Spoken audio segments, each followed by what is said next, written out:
Shalom, selamat bergabung dalam program Baca Alkitab setiap hari. Saya berdoa semoga Bapak Ibu Saudaraku semua diberkati Tuhan melalui pendengaran dan perenungan firman Tuhan setiap hari.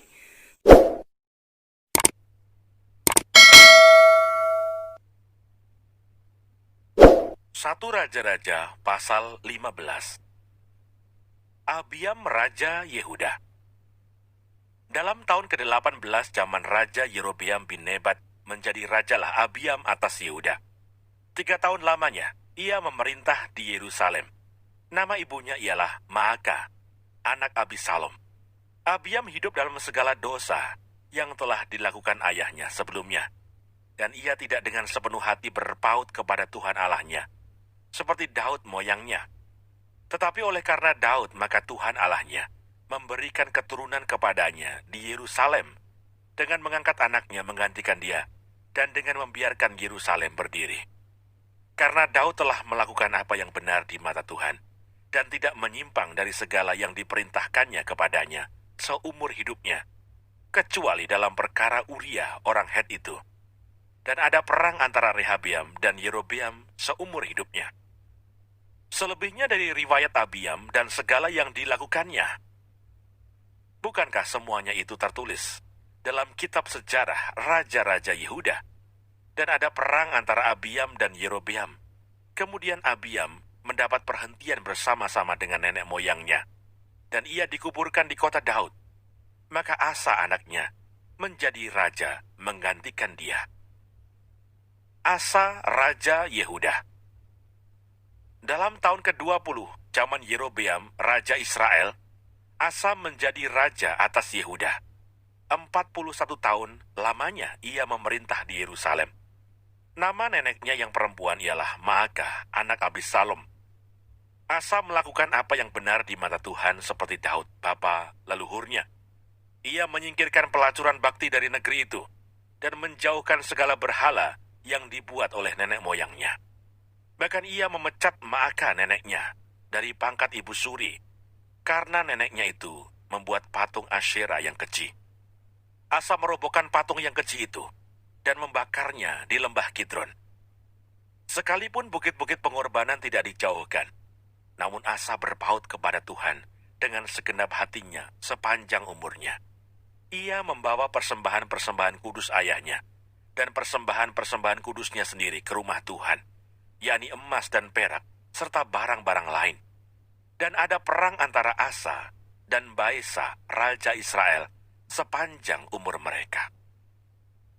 Baesa, Raja Israel, maju berperang melawan Yehuda, dan ia memperkuat Rama dengan maksud mencegah lalu lintas kepada Asa, Raja Yehuda.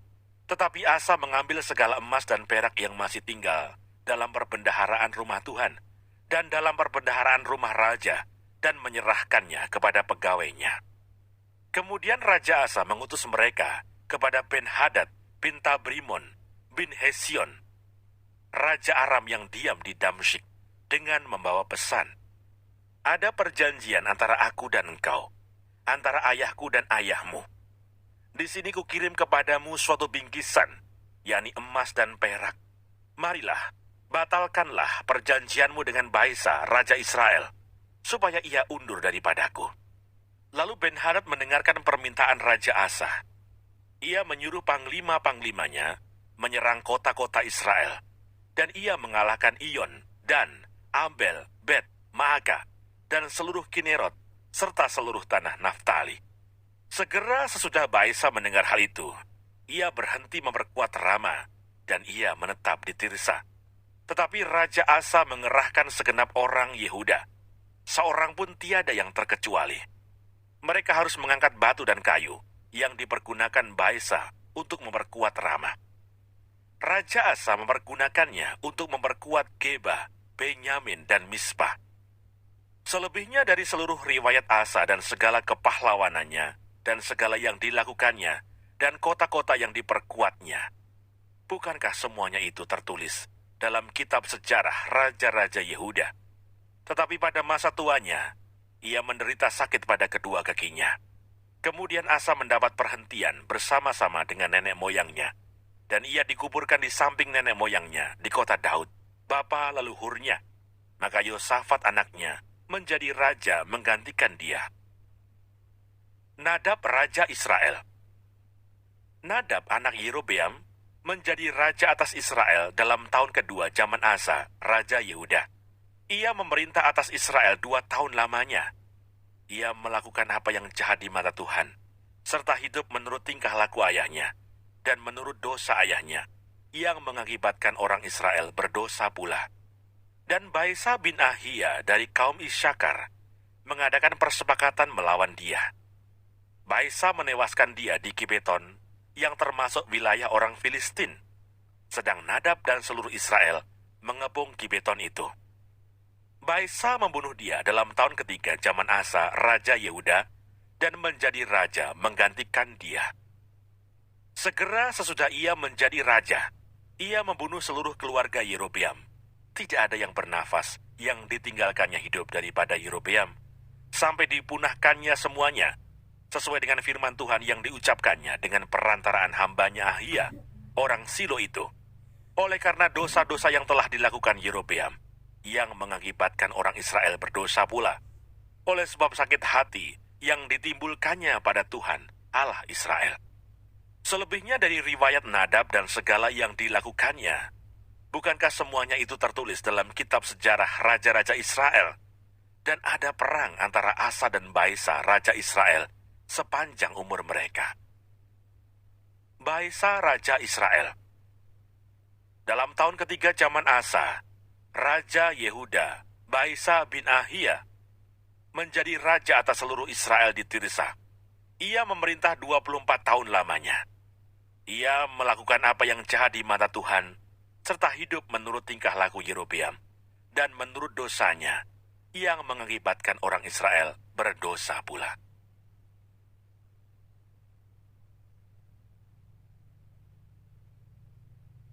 Satu Raja-Raja pasal 16.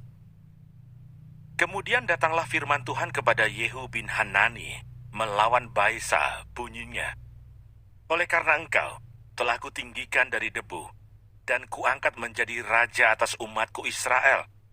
Tetapi engkau telah hidup seperti Yerobeam, dan telah menyuruh umatku Israel berdosa, sehingga mereka menimbulkan sakit hatiku dengan dosa mereka. Maka sesungguhnya, aku akan menyapu bersih Baisa dan keluarganya. Kemudian aku akan membuat keluargamu seperti keluarga Yerobeam bin Nebat. Siapa yang mati daripada Baisa di kota, akan dimakan anjing, dan yang mati daripadanya di padang, akan dimakan burung yang di udara. Selebihnya dari riwayat Baisa dan apa yang dilakukannya dan kepahlawanannya, bukankah semuanya itu tertulis dalam kitab sejarah Raja-Raja Israel? Kemudian Baisa mendapat perhentian bersama-sama dengan nenek moyangnya, dan ia dikuburkan di Tirsa. Maka Ela, anaknya, menjadi raja menggantikan dia. Juga dengan perantaraan Nabi Yehu bin Hanani, firman Tuhan telah datang melawan Baisa dan melawan keluarganya, baik karena segala yang jahat yang telah dilakukannya di mata Tuhan, sehingga ia menimbulkan sakit hati Tuhan dengan perbuatan tangannya. Dan dengan demikian, menjadi sama seperti keluarga Yerobeam, maupun oleh karena ia telah membunuh Yerobeam. Ela, Raja Israel. Dalam tahun ke-26 zaman Asa, Raja Yehuda, Ela, anak Baisa, menjadi raja atas Israel di Tirsa. Ia memerintah 2 tahun lamanya. Simri pegawainya yang menjadi panglima atas tengah dari pasukan kereta, mengadakan persepakatan melawan dia.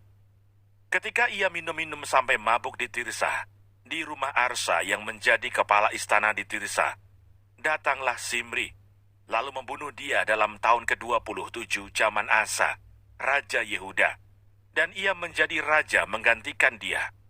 Pada waktu ia menjadi raja itu, segera sesudah ia duduk di atas tahtanya, ia membunuh seluruh keluarga Baisa. Tidak ada seorang laki-laki pun daripadanya yang ditinggalkannya hidup, juga kaumnya dan teman-temannya. Demikianlah Zimri memunahkan seluruh keluarga Baisa, sesuai dengan firman Tuhan yang diucapkannya kepada Baisa dengan perantaraan Nabi Yehu. Oleh karena segala dosa yang telah dilakukan Baesa dan Ela anaknya, yang mengakibatkan orang Israel berdosa pula. Sehingga mereka menimbulkan sakit hati Tuhan, Allah Israel, dengan dewa-dewa kesia-siaan mereka. Selebihnya dari riwayat Ela dan segala yang dilakukannya, bukankah semuanya itu tertulis dalam kitab sejarah Raja-Raja Israel? Zimri, Raja Israel. Dalam tahun ke-27, zaman Asa, Raja Yehuda, Zimri menjadi raja. Ia memerintah 7 hari lamanya di Tirsa, sedang rakyat berkemah mengepung Gibeton, yang termasuk wilayah orang Filistin.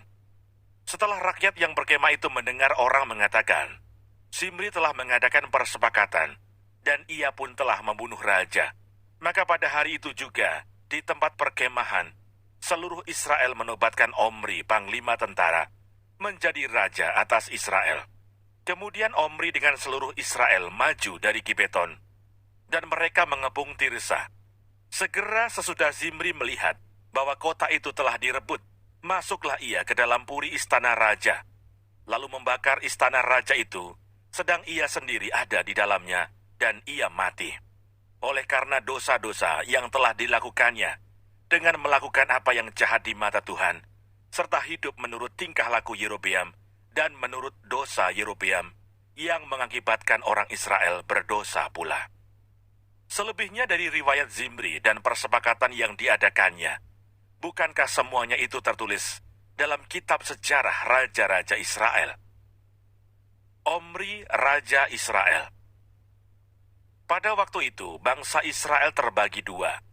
Sebagian dari bangsa itu mengikuti Tibni bin Ginat dan bermaksud mengangkat dia menjadi raja, dan sebagian lagi mengikuti Omri. Tetapi rakyat yang mengikuti Omri lebih kuat daripada rakyat yang mengikuti Tibni bin Ginat. Sesudah Tibni mati, maka Omri menjadi raja. Dalam tahun ke-31 zaman Asa, Raja Yehuda, Omri menjadi raja atas Israel, dan ia memerintah 12 tahun lamanya. Di Tirsa, ia memerintah 6 tahun lamanya. Kemudian ia membeli gunung Samaria daripada Semer dengan 2 talenta perak. Ia mendirikan suatu kota di gunung itu, dan menamainya Samaria, menurut nama Semer, pemilik gunung itu. Omri melakukan apa yang jahat di mata Tuhan, dan ia melakukan kejahatan lebih daripada segala orang yang mendahuluinya. Ia hidup menurut segala tingkah laku Yerobeam bin Nebat, dan menurut dosa Yerobeam, yang mengakibatkan orang Israel berdosa pula, sehingga mereka menimbulkan sakit hati Tuhan, Allah Israel, dengan dewa-dewa kesia-siaan mereka. Selebihnya dari riwayat Omri, apa yang dilakukannya dan kepahlawanannya, bukankah semuanya itu tertulis dalam kitab sejarah Raja-Raja Israel? Kemudian Omri mendapat perhentian bersama-sama dengan nenek moyangnya, dan ia dikuburkan di Samaria. Maka Ahab anaknya menjadi raja menggantikan dia. Ahab menyembah Baal. Ahab anak Omri menjadi raja atas Israel dalam tahun ke-38 zaman Asa, Raja Yehuda. Dan Ahab bin Omri memerintah 22 tahun lamanya atas Israel di Samaria. Ahab bin Omri melakukan apa yang jahat di mata Tuhan, lebih daripada semua orang yang mendahuluinya. Seakan-akan belum cukup ia hidup dalam dosa-dosa Yerobeam bin Nebat, maka ia mengambil pula Izabel, anak Ed-Baal, raja orang Sidon, menjadi istrinya, sehingga ia pergi beribadah kepada Baal dan sujud menyembah kepadanya. Kemudian ia membuat mezbah untuk Baal itu di kuil Baal yang didirikannya di Samaria. Sesudah itu, Ahab membuat patung Asyera, dan Ahab melanjutkan bertindak demikian, sehingga ia menimbulkan sakit hati Tuhan, Allah Israel, lebih dari semua raja-raja Israel yang mendahuluinya. Pada zamannya itu, Hiel, orang Betel, membangun kembali Yeriko, dengan membayarkan nyawa Abiram, anaknya yang sulung. Ia meletakkan dasar kota itu, dan dengan membayarkan nyawa Segub, anaknya yang bungsu. Ia memasang pintu gerbangnya, sesuai dengan firman Tuhan yang diucapkannya, dengan perantaraan Yosua bin Nun.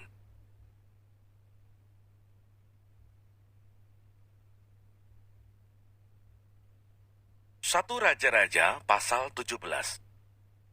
Elia di tepi sungai Kerit.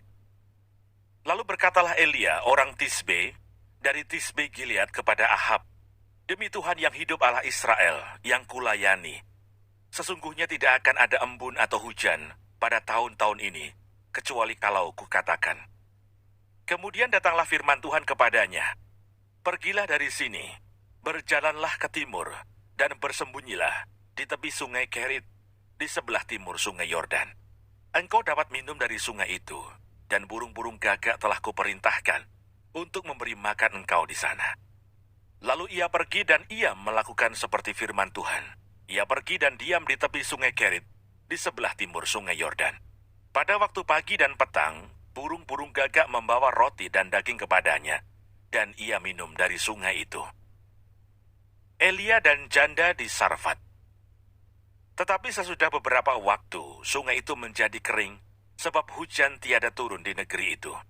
Maka datanglah firman Tuhan kepada Elia, "Bersiaplah pergi ke Sarfat, yang termasuk wilayah Sidon, dan diamlah di sana. Ketahuilah, aku telah memerintahkan seorang janda untuk memberi engkau makan." Sesudah itu ia bersiap, lalu pergi ke Sarfat. Setelah ia sampai ke pintu gerbang kota itu, tampaklah di sana seorang janda sedang mengumpulkan kayu api. Ia berseru kepada perempuan itu, katanya, "Cobalah ambil bagiku sedikit air dalam kendi, supaya aku minum." Ketika perempuan itu pergi mengambilnya, ia berseru lagi, "Cobalah ambil juga bagiku sepotong roti." Perempuan itu menjawab, "Demi Tuhan Allahmu yang hidup, sesungguhnya tidak ada roti padaku sedikit pun, kecuali segenggam tepung dalam tempayan, dan sedikit minyak dalam buli-buli. Dan sekarang aku sedang mengumpulkan 2-3 potong kayu api. Kemudian aku mau pulang dan mengolahnya bagiku dan bagi anakku. Dan setelah kami memakannya, maka kami akan mati." Tetapi Elia berkata kepadanya, "Janganlah takut, pulanglah. Buatlah seperti yang kau katakan. Tetapi buatlah lebih dahulu bagiku sepotong roti bundar kecil daripadanya, dan bawalah kepadaku. Kemudian barulah kau buat bagimu dan bagi anakmu. Sebab beginilah firman Tuhan Allah Israel, tepung dalam tempayan itu tidak akan habis, dan minyak dalam buli-buli itu pun tidak akan berkurang, sampai pada waktu Tuhan memberi hujan ke atas muka bumi." Lalu pergilah perempuan itu dan berbuat seperti yang dikatakan Elia. Maka perempuan itu dan dia, serta anak perempuan itu, mendapat makan beberapa waktu lamanya. Tepung dalam tempayan itu tidak habis, dan minyak dalam buli-buli itu tidak berkurang, seperti firman Tuhan yang diucapkannya dengan perantaraan Elia. Sesudah itu anak dari perempuan pemilik rumah itu jatuh sakit, dan sakitnya itu sangat keras, sampai tidak ada nafasnya lagi. Kata perempuan itu kepada Elia, "Apakah maksudmu datang kemari, ya abdi Allah? Singgahkah engkau kepadaku untuk mengingatkan kesalahanku dan untuk menyebabkan anakku mati?" Kata Elia kepadanya, "Berikanlah anakmu itu kepadaku." Elia mengambilnya dari pangkuan perempuan itu dan membawanya naik ke kamarnya di atas dan membaringkan anak itu di tempat tidurnya. Sesudah itu ia berseru kepada Tuhan, katanya, "Ya Tuhan Allahku, apakah engkau menimpakan kemalangan ini atas janda ini juga, yang menerima aku sebagai penumpang dengan membunuh anaknya?" Lalu ia mengunjurkan badannya di atas anak itu 3 kali dan berseru kepada Tuhan, katanya, "Ya Tuhan Allahku, pulangkanlah kiranya nyawa anak ini ke dalam tubuhnya." Tuhan mendengarkan permintaan Elia itu, dan nyawa anak itu pulang ke dalam tubuhnya, sehingga ia hidup kembali. Elia mengambil anak itu, ia membawanya turun dari kamar atas ke dalam rumah, dan memberikannya kepada ibunya. Kata Elia, "Ini anakmu, ia sudah hidup." Kemudian kata perempuan itu kepada Elia, "Sekarang aku tahu bahwa engkau abdi Allah dan firman Tuhan yang kau ucapkan itu adalah benar." Jangan lupa subscribe, nyalakan loncengnya, like, dan share. Terima kasih. Tuhan Yesus memberkati. Shalom.